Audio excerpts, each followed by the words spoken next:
semua keadaan jiwa kita, hati kita, perasaan-perasaan kita sudah lebih dulu bahkan pernah dirasakan oleh Nabi Muhammad SAW. Kalau Anda pernah gelisah, Nabi dulu pernah gelisah. Kalau Anda bahagia, Nabi juga pernah bahagia. Kalau Anda merasakan kekhawatiran, Nabi dulu pernah khawatir. Dan miniatur kehidupan kita sudah dicontohkan dalam perjalanan kehidupan Nabi Muhammad SAW agar kita bisa belajar mengatasi problematika kehidupan. Allahu Akbar, kalau beliau tidak diutus oleh Allah, kita tidak tahu bagaimana cara menyelesaikan pemetaan kehidupan kita hingga dengan saat ini. Bahkan satu ketika pernah beliau kemudian dalam masa yang telah panjang berdakwah, qadarullah kemudian ada wahyu yang jeda datangnya tidak seperti biasanya. Biasanya datangnya cepat, berganti hari turun wahyu, ganti pekan turun wahyu. Ini beberapa masa wahyu belum turun. Ada hikmah di balik itu. Teman-teman sekalian, tiba-tiba beliau naik ke atas bukit, wahyu belum turun juga. Pulang ke rumah, belum turun juga. Sampai keadaan itu terlihat oleh kalangan kafir Quraisy dan mereka berkata, lihatlah Muhammad sudah gila. Dituduh gila. Jadi kalau Anda cuma dituduh dengan hal-hal yang ringan, dituduh soleh, kan?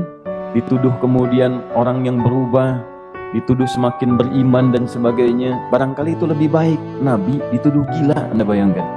Tuh Muhammad sudah gila. Muhammad sudah ditinggalkan oleh Tuhannya. Muhammad sudah kehilangan pegangannya. Muhammad sudah tidak punya orientasi. Orangnya sudah nggak jelas, bolak-balik tidak karuan. Naik ke atas bukit seakan-akan orang yang frustasi dan seterusnya. Tapi tahukah Anda apa yang terjadi?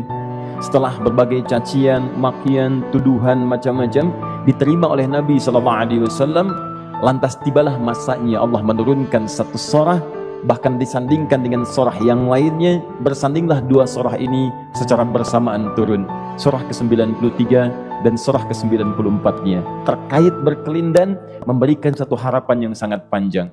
Kata Allah, wadduha wal-laili idza saja ma wadda'aka rabbuka wa ma qala walal akhiratu khairul laka minal ula walasawfa yu'tika rabbuka fatarda alam yajidka yatiman fa'awa wa wajadaka dhallan fahada wa wajadaka 'ailan fa'aghna fa ammal yatima fala taqhar wa ammas sa'ila fala tanhar wa amma bi ni'mati rabbika fahaddits.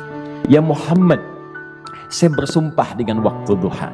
Kalau kita baca dengan ilmu balaghahnya, itu bukan sekedar sumpah mengilustrasikan waktu duha.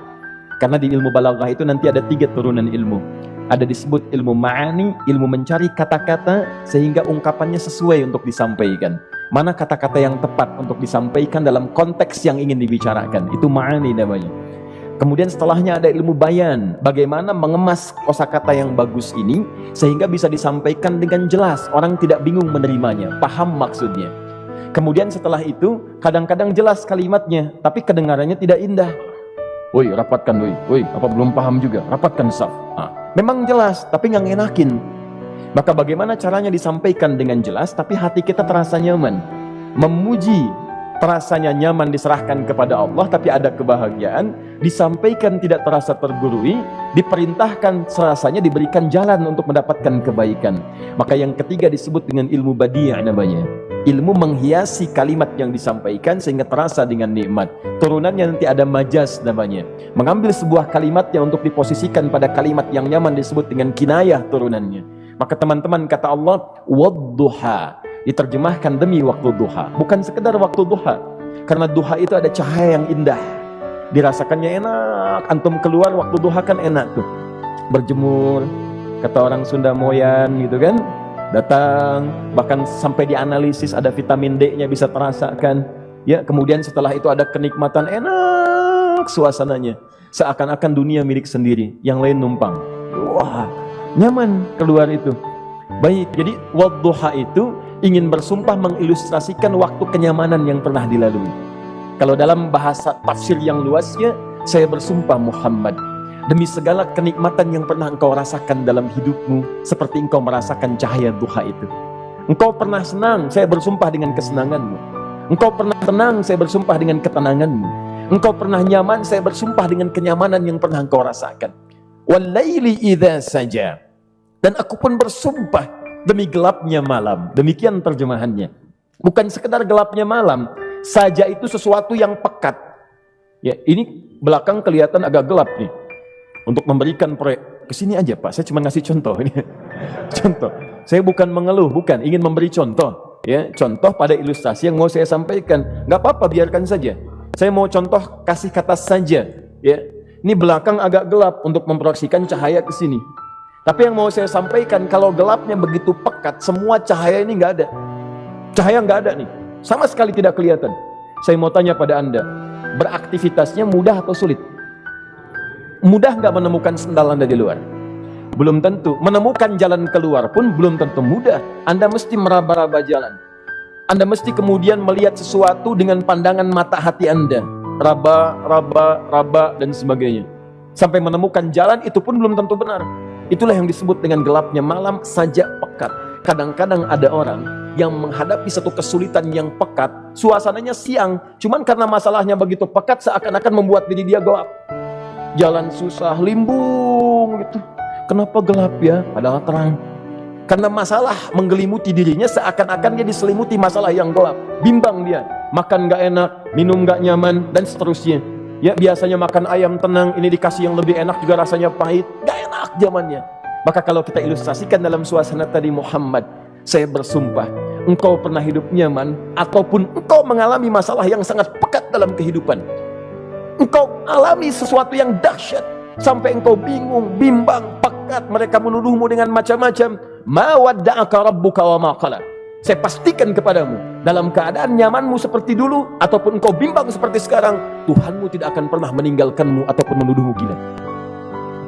Orang-orang yang dekat dengan Allah Subhanahu wa taala, maka Allah akan menjaganya baik dalam keadaan yang tenang dan nyaman ataupun dalam kesulitan yang luar biasa. Walal akhiratu khairul laka minal ula. Nanti saya akan tunjukkan kepadamu, jika kamu telah tabah dan sabar menerima cacian mereka, menerima tuduhan mereka, nggak apa-apa, ini kan muqaddimah. Masa kamu masih panjang. Kamu masih panjang dalam berdakwah, kehidupan kamu masih panjang membawa tugas dan misi. Kalau kamu belum bersabar pada yang sekarang, bagaimana dengan yang di masa depan? Tapi saya pastikan kepadamu, jangankan yang seperti ini, masalah pekat yang paling hebat pun kamu akan hadapi, yang membuat kamu sedemikian sulit lebih daripada ini, yakinkan pada jiwamu, aku tidak akan pernah meninggalkanmu. Ini prinsip dalam kehidupan kita. Jika Anda menggantungkan hidup kepada Allah, Anda bersandar dengan baik kepada Allah, maka ayat ini akan mengatakan, teman-teman sekalian, Allah tidak akan pernah meninggalkan Anda dalam setiap kehidupan Anda.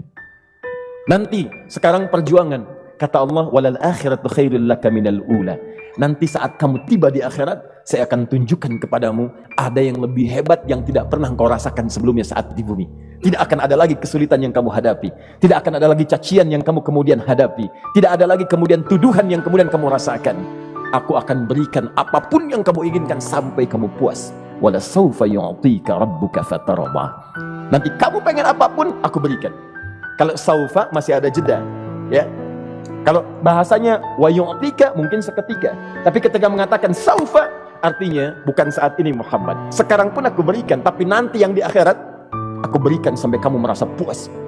Ayo minta apa saja. Hadir, hadir, hadir, hadir. Tapi yang paling indah, kalau kamu tidak percaya, alam yajidka yatiman fa'awa. Cobalah ingat, kalau sekarang sedang susah, coba ingat dulu. Bukankah saat kamu yatim, aku yang merawat sampai kamu tidak merasakan kegelisahan itu? Lahir bapak tidak ada, aku cukupkan dengan kakek. Kakek meninggal, aku hadirkan ibu dan paman hadir di sekitaranmu.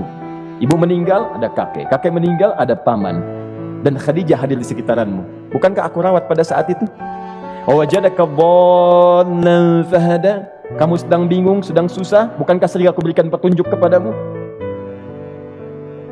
Wajadaka ailan fa'aghna. Kamu merasakan kesulitan, lahir dalam keadaan yatim, tidak ada pendukung, maka aku jadikan kaya. Bukankah saat kamu menikah dengan Khadijah, aku tambahkan lagi pendukung untuk misi dakwahmu? Ini pesan dalam Al-Quran. Kalau Anda sedang merasa susah, kalau ingin menenangkan diri, ingat-ingat yang baik-baik yang dulu. Kalau Anda sedang jatuh dalam bisnis, ingat-ingat saat Anda meningkat dalam bisnis Anda. Allah tidak pernah tinggalkan Anda. Mungkin ini ujian untuk membuat Anda lebih hebat lagi di masa depan. Kalau Anda tidak tahan bantingan yang sekarang, bagaimana Anda bisa mengatasi pelintiran yang akan datang?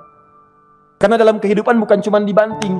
Anda mungkin mengalami penyingkiran, penyungkuran, lipatan, guntingan, bantingan, macam-macam. Jikalau satu gaya belum bisa Anda atasi, bagaimana Anda bisa berharap mendapatkan turunan yang lainnya?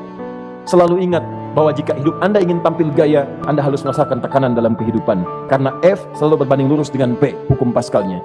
Gaya berbanding lurus dengan tekanan.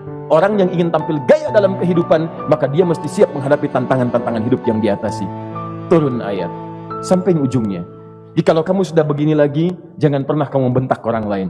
Jangan pernah merendahkan orang lain. Karena Allah pun menjaga setiap hamba sepanjang ia mendekat kepadamu. Setelah itulah turun kemudian surah Al-Insyirah.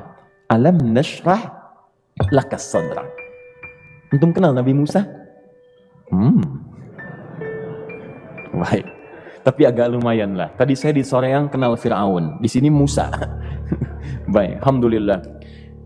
Perhatikan ya, dahsyatnya pemberian Allah kepada Nabi Muhammad SAW. Nabi Musa alaihi salam, dan sering kali kita bacakan untuk memohon kepada Allah, Rabbi syrahli sadri. Perhatikan baik-baik. Ini keunggulan Nabi Muhammad SAW dibanding Nabi Musa alaihissalam. Dua-duanya Nabi, Rasul, tapi masing-masing punya keistimewaan. Musa, Nabi, berdakwah, memohon kepada Allah kelapangan hati. Rabbi syrahli sadri. Ya Allah, tolong lapangkan hatiku nih. Kenapa mesti lapang? Karena pasti Musa merasakan nih, saya tahu betul karakter Fir'aun. Belum apa-apa sudah memaki. Kalau orang yang hatinya tidak lapang, tidak akan tahan dengan makian, keluarlah kemudian balasan yang tidak digambarkan sebelumnya. Fir'aun itu kasar. Kasarnya bukan sekedar kasar, bahkan saking kasarnya bisa berujung pada eksekusi kematian. Saya contohkan tadi di sore yang ini, saya nggak suka dengan rambutnya nih, kata Fir'aun. Bukan nyuruh nyukur mas, tolong pisahkan kepala dari badannya. Gitu gayanya tuh Fir'aun. Ya, bukan nggak ngenakin, susah dengan Fir'aun itu. Jadi kalau belum apa-apa datang Musa ke situ, hatinya tidak seluas samudra, hatinya tidak lapang, cuman seluas gelas, tidak akan sabar menerima cacian Fir'aun. Begitu datang dicaci, dasar anak gak tahu diri, gak tahu malu, sudah saya rawat begini. Ya Allah, saya bosan dengarnya, matiin aja sekarang. Musa Nabi berdoa dikabulkan. Cuman kalau Fir'aun kemudian ajalnya misal wafat pada saat itu, tidak akan jadi contoh kepada kita untuk kekinian. Bagaimana orang yang bebal untuk bertobat kepada Allah Subhanahu wa ta'ala. Bagaimana penyimpangan dalam kedudukan. Bagaimana dia kemudian akrab dengan pengusaha yang gelap. Di pengusaha gelap berpartner dengan penguasa zalim. Sudah ada dari dulu. Pengusahanya disebut dengan Qarun. Kemudian mohon maaf, ya, yang pemimpinnya disebut dengan Fir'aun. Tokoh intelektualnya disebut dengan Haman. Makanya cerita ini komplit di Quran. Sudah ada. Di setiap persoalan dalam kehidupan masyarakat disebabkan tiga hal yang berkolaborasi. Kalau bukan penguasa zalim berpartner dengan pengusaha gelap, ditopang oleh intelektual yang sembrono. Itu persoalan. Jadi kalau ada sekarang intelektual menyalahgunakan kepintarannya, dia terlambat, sudah ada Haman dulu. Dan gak usah bersaing, dia bisa bikin piramida, Anda belum tentu bisa membuatnya. Kalah Anda, masih kalah hebat. Ya, jadi kalau dititipkan sesuatu jangan disimpangkan. Yang ingin saya sampaikan, Musa mengatakan Rabbi syrahli sadri. Nabi berangkat berdoa dikabulkan oleh Allah. Nabi Muhammad belum minta, turun ayat Alam nashrah laka sadrak. Yang ini minta Rabbi syrahli sadri. Nabi Muhammad alam nashrah laka sadrak. Muhammad, mulai dari peristiwa sehingga engkau akan lebih sabar lagi menerima tantangan-tantangan dakwah. Mulai sejak itu jangankan dimaki, dilempar batu di Taif. Dari Mekah pergi ke Taif dengan Zaid kemudian. Sampai di Taif mendapatkan sesuatu yang tidak dibayangkan sebelumnya. Kalau cuma dihentikan saat mengajar, wajar. Ini dilempari batu. Anda bayangkan? Bisa kebayang nggak? Lempari batu tuh. Dilempar. Zaid jadi tameng, berdarah-darah, kemudian mundur, beristirahat di bawah tepian pohon. Begitu beristirahat, datang malaikat penjaga dua gunung. Turun malaikat dengan kesal mengatakan, Ya Rasulullah, mud yadaika ilas sama. Ya Rasulullah, angkat tanganmu ke langit, minta kepada Allah, aku angkat dua bukit di Taif, aku himpit keduanya. Aku himpit penduduk Taif dengan dua bukit itu. Apa jawab Nabi? Karena sudah mendapatkan kelapangan, ketenangan, belajar dari peristiwa-peristiwa tadi, indah jawabannya. Lah, katanya, tolong jangan lakukan. Innahum qaumun la ya'lamun. Mereka belum paham saja. Mereka belum mengerti. Tolong jangan lakukan. Aku bermohon kepada Allah. Boleh jadi nanti di masa depan akan ada hamba-hamba terbaik yang lahir dari bumi Taif ini. Kemudian beliau berkata, Rabbi, ila man takilluni? A'ila qaribin yu'limuni? Am ila ba'idin yu'dhini? Fa'ana radin ma lam taghdab ilayya. Ya Allah, Kemana lagi engkau akan utus aku untuk berdakwah setelah peristiwa ini? Apakah tempatnya lebih dekat aku jangkau sekarang, tapi di situ aku akan disakiti lagi? Ataukah jaraknya masih jauh, tapi di tempat itu aku akan dizalimi lagi? Aku ridha ya Allah dengan itu semua, asalkan engkau tidak marah kepadaku. Asalkan engkau tidak marah kepadaku. La haula wala quwata illa billahil aliyil azim. Begitu kelapangan itu muncul, ridha dengan ketetapan dan siap, tabah, kuat, hadir dalam jiwanya. Tiba-tiba turun undangan, tunaikan Isra dan Mi'raj. Diangkat statusnya, naik mendekat kepada Allah Subhanahu wa taala. Dihilangkan bebannya, wa wada'na anka wizra alladhi anqadha dhahrak. Itu hikmah, teman-teman. Barangkali kalau antum saat ini datang ke masjid ini untuk kajian, sedang bawa beban, ada kesulitan, penuh dengan macam-macam, barangkali dibacakan surat Ad-Duha tadi untuk memberikan harapan kepada Anda. Ini bukan PHP, karena ini bukan masalah urusan manusia. Ini adalah janji yang tidak akan pernah diingkari. Innallaha la yukhliful mi'ad. Kata Allah, Anda punya masalah, ingat suasana tenang pada masa lalu. Bukankah saya memberikan ketenangan kepadamu? Mendekat kepada saya, Anda bersabar, yakinkan bahwa ujian yang saya berikan saat ini sesungguhnya untuk membuat kamu lebih hebat di masa depan. Karena orang hebat tidak akan pernah sepi dari ujian untuk membuat dia lebih kuat menghadapi tantangan dalam kehidupan.